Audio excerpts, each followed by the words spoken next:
Hello అండి, ఈరోజు video వచ్చేసి కోడిగుడ్డు ఉల్లిపాయ కూర. మనందరం కోడిగుడ్డు పొరోట తింటాం కదా, అలా కాకుండా ఒకసారి కోడిగుడ్డు ఉల్లిపాయతో కూర చేసుకొని వేడి వేడి అన్నంలో తింటే చాలా బాగుంటుంది.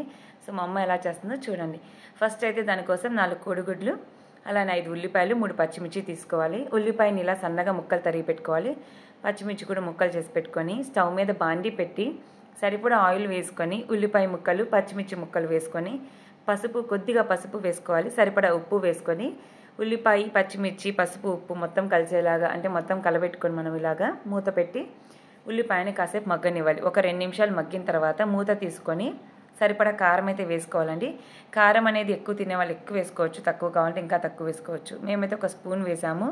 ఇప్పుడు కొద్దిగా నీళ్లు వేసుకొని మళ్ళీ కలబెట్టుకొని ఉడికించుకోవాలి. ఎందుకంటే ఉల్లిపాయ ఇంకొంచెం ఉడకాలి అంటే నీళ్లు పడితే ఇంకొంచెం బాగా ఉడుకుతుందనమాట. నీళ్ళు అయిపోతే బాగా డ్రై అయిపోయినట్టు ఉంటుంది కూర, గుజ్జు అనేది ఉండదనమాట. సో ఇప్పుడు మూత పెట్టుకొని ఒక 5 నిమిషాలు ఉడికించుకోవాలి. ఉల్లిపాయ అనేది ఉడికిన తర్వాత మనం ఇందులో కోడిగుడ్లు అనేది పగలగొట్టి వేసుకుంటాం కదా, దానికి తగ్గట్టుగా కొంచెం గుంట చేసుకోవాలండి. ఉల్లిపాయల్లోనే కొంచెం వీటిని ఒక్క గుడ్డు పగలగొట్టి వాటి పొజిషన్లోనే ఇలా పెట్టి ఉడికించాలి. సో ఇలా ఉడికిన తర్వాత ఏ గుడ్డుకు ఆ గుడ్డు మనము కట్ చేయాలన్నమాట. కట్ చేసి ఇలా తిప్పేసుకోవాలి.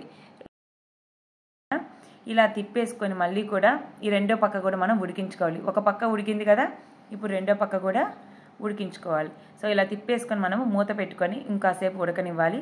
ఇప్పుడు తీసుకొని మూత తీసి ఉడికిందా లేదా అని ఎలా తెలుస్తుందంటే మనము ఒకసారి అన్నీ తిప్పేసుకోవాలండి. రెండో పక్క కూడా మళ్ళీ మనము ఒకసారి మధ్యలో కోడిగుడ్డు జొన్న చూస్తే మనకు అర్థమైపోతుంది. కట్ చేసుకొని మనము అది ఉడికిందా లేదా అని మనం చెక్ చేసుకోవచ్చు. ఉడికితే ఇంకా మనము స్టవ్ ఆపేసుకోవడమేనండి.